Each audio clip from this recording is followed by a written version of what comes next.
Hi, my name is Jody Sperling. I'm the choreographer for Time Lapse Dance, and we have Sarah Tracy, Maki Kitahara, who are two of the Time Lapse dancers. We have a larger ensemble. I know a lot of organizations right now are reeling, including Earth Celebrations having just had their NEA grant cut at the last minute. And I know something about that, and I know the pain about that, because we were we did a tour of Egypt earlier this year that we've been planning for almost 3 years, and we left on January 27th. On January 26th, we got a call from the State Department that was funding the tour. It was only 5 days after the inauguration, and they pulled a $30,000 grant that was funding the tour. And we had already purchased the tickets, we had contracted all the performers, we had received a $10,000 deposit. We're hoping that they don't try to claw it back, but that is always a possibility. that we're kind of, in limbo still about.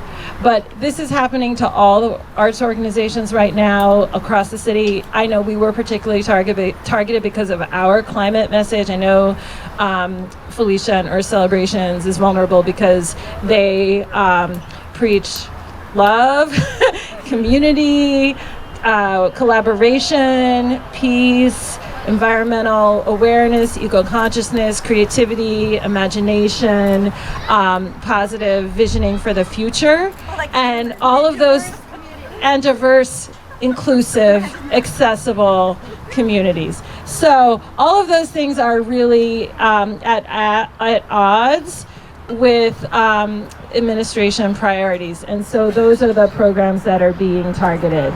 And so it's really important for everyone to understand that now is the time for everybody who has whatever means you have.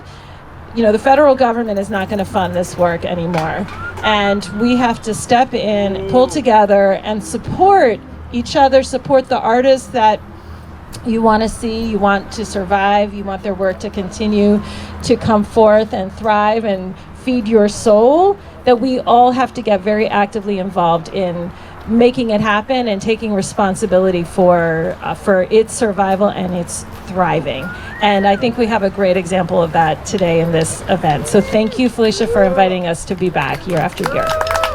Thank you, Jody, and I will just add that while, yes, it was only a week ago on Saturday, we were headed to the rehearsal, and I opened up my email on the way to the rehearsal with the termination notice. Understand, we have already spent the money on this event, so it does not risk, did we have the money, because we've already spent it. I am waiting to be reimbursed for the money that I've spent, which basically was terminated.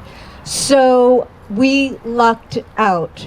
A few days later, unsolicited, we received an email from the Andy Warhol Foundation for Visual Arts and Helen Frankenthaler. They took 80 of the Challenge America grantees that had been cut. And luckily, there were 243 across the United States. And they took what were considered the visual arts projects, and we were one of them. Had I not been in that 80 selected, we would be without the money.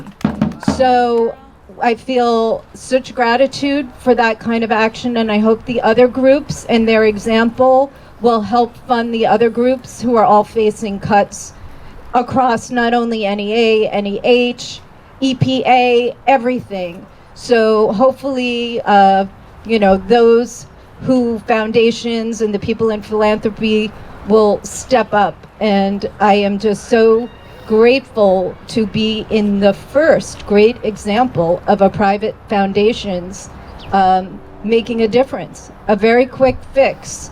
So thank you. Woo!